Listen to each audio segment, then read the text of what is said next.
to our channel. Today Bible verse in Tamil.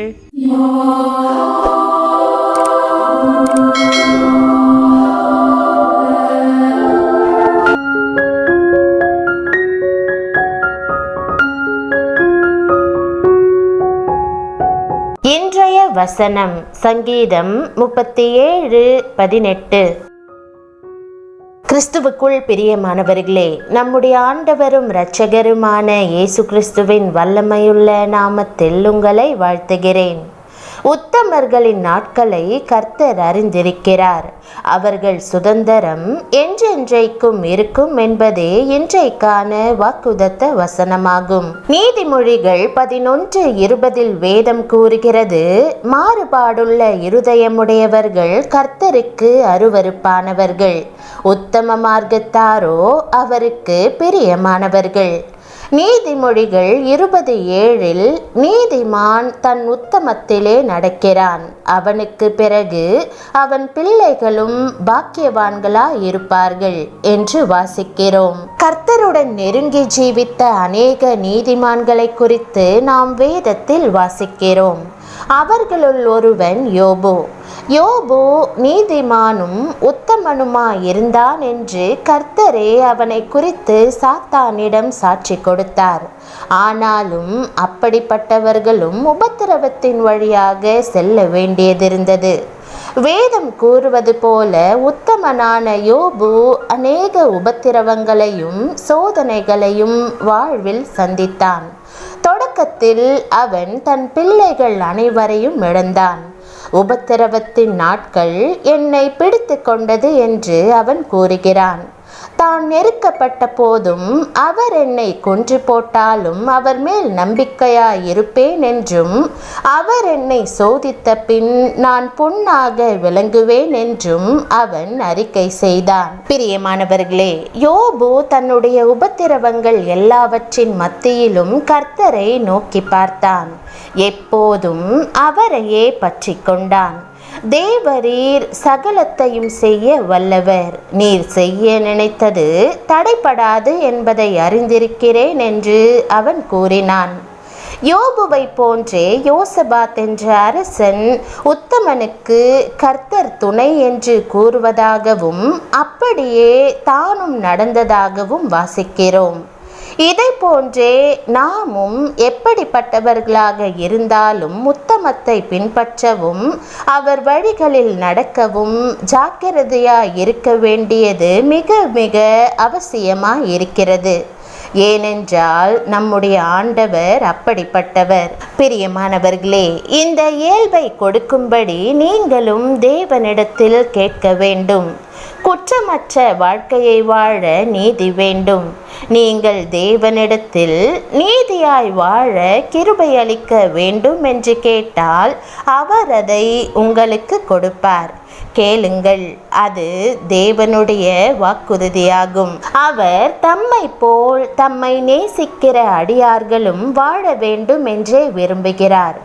இன்று முதல் நானும் வேதாகம பக்தர்களை போன்று உத்தமமாய் நடந்து கர்த்தரை மகிழ்வித்து அவர் தரும் சகல நன்மைகளையும் பாக்கியங்களையும் சுதந்தரிப்பேன் என்று தீர்மானம் செய்து அவர்களைப் போல் நாமும் நன்மைகளை பெறுவோம். ஒரு மனிதன் மேற்கண்ட விதமாக ஒவ்வொரு நாளிலும் கர்த்தரை உண்மையாய் ஜெபத்தின் மூலமாக தேடி வேதத்தை கருத்தாய் வாசித்து அதன்படியே உத்தமமாய் நடப்பதில் ஜாக்கிரதையாய் இருந்தான். ஏனென்றால் ஆண்டவர் சிலுவையிலே தனக்காக செய்த தியாகத்தை உணர்ந்து தன் பாவங்களை அறிக்கையிட்டு பரிசுத்தமாய் வாழும் வாழ்க்கையை அவன் கடைபிடித்திருந்தான்.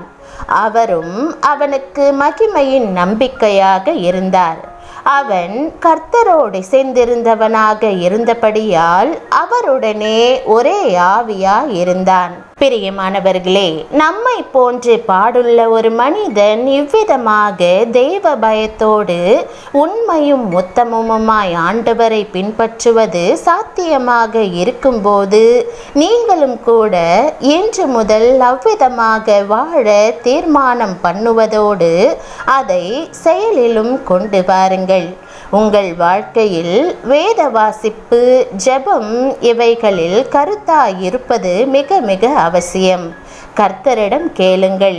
அவர் உங்கள் ஒவ்வொருவருக்கும் இந்த தெய்வீக ஸ்லாக்கியத்தை அருளிச் செய்வார். வாக்குறுதியின் 2ஆம் பாகம் அவர்கள் சுதந்திரம் என்றென்றைக்கும் இருக்கும் என்று கூறுகிறது. சங்கீதம் 16:5 கூட அதையே வாசிக்கிறோம். சங்கீதம் 127:4 கூறுகிறது, இதோ பிள்ளைகள் கர்த்தரால் வரும் சுதந்திரம், கர்ப்பத்தின் கனி அவரால் கிடைக்கும் பலன். யோபு ஒரு நீதியுள்ள மனிதர். ஒரு பேரழிவில் அவர் தனது 10 குழந்தைகளையும் இழந்தார். ஆயினும் யோபு நீதியுள்ள குற்றமற்ற வாழ்க்கையை தொடர்ந்தார்.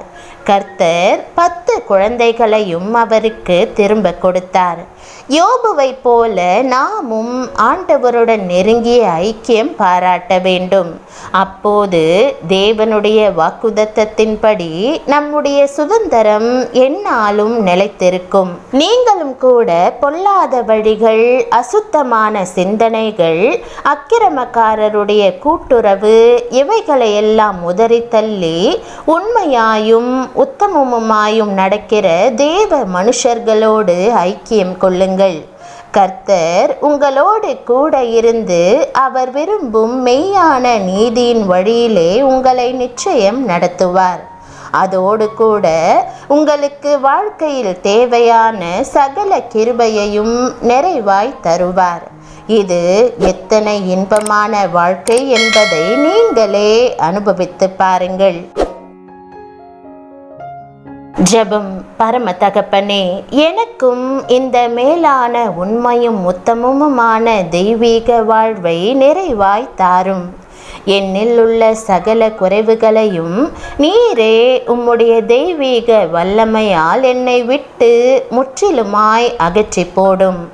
என் வாழ்விற்கு தேவையான சகல நன்மைகளையும் நான் சுதந்தரிக்கும்படி இன்று முதல் எனக்கு அருள் தாரும். உத்தமர்களின் நாட்களை நீர் அறிந்திருப்பது போலவும் அவர்கள் சுதந்திரம் என்றைக்கும் இருக்கும் என்று வாக்கு கொடுத்திருப்பது போலவும் உம்முடைய தெய்வீக ஞானமும் கரிசனையும் என் மேல் இருக்கும் என்று விசுவாசிக்கிறேன்.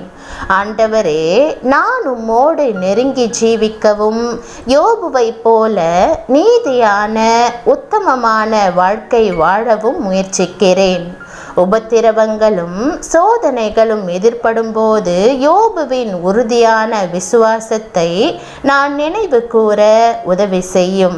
சோதனைகளிலிருந்து நான் சுத்த பொன்னாக வெளிப்படும்படி என்னுடைய விசுவாசத்தை பலப்படுத்தி அருளும். நெருக்கப்படுகிற காலங்களில் நான் உம்மையே எப்போதும் நோக்கி பார்க்கவும் உம்முடைய வாக்குத்தத்தங்களை பற்றி கொள்ளவும் உதவி செய்ய வேண்டும் என்று ஜெபிக்கிறேன். நீர் நினைத்தது ஒருபோதும் தடைபடாது என்று அறிந்து உம்முடைய வல்லமையையும் கர்த்தத்துவத்தையும் அறிக்கையிடுகிறேன். நீர் கொடுத்துள்ள வாக்குத்தத்தத்தின்படி என்னுடைய சுதந்திரம் என்றென்றைக்கும் நிலைக்கும் என்று நம்பவும் உம்மோடு நெருங்கிய ஐக்கியம் கொண்டிருக்கவும் எனக்கு உதவும். ஆண்டவரே, உம்முடைய சித்தம் என் வாழ்வில் செய்யப்படும்படி எனக்கு வழிகாட்ட வேண்டும் என்று ஜெபிக்கிறேன். ஆண்டவரே, யோபுவை போல குற்றமற்ற வாழ்க்கையையும் எனக்கு தந்தருளும். என் இருதயத்தையும் சிந்தனையையும் வாழ்க்கையையும் குற்றமற்றதாக மாற்றும். உம்முடைய பரிசுத்த ஆவியினால் என்னை நிரப்பி உண்மையாய் நடக்க எனக்கு உதவும். என் வாழ்க்கை உமது நாமத்திற்கு மகிமையை கொண்டு வரட்டும். இயேசுவின் நாமத்தில் ஜெபிக்கிறேன் நல்ல பிதாவே, ஆமேன். தேவனுடைய நாமம் மகிமைப்படுவதாக. ஆமேன்.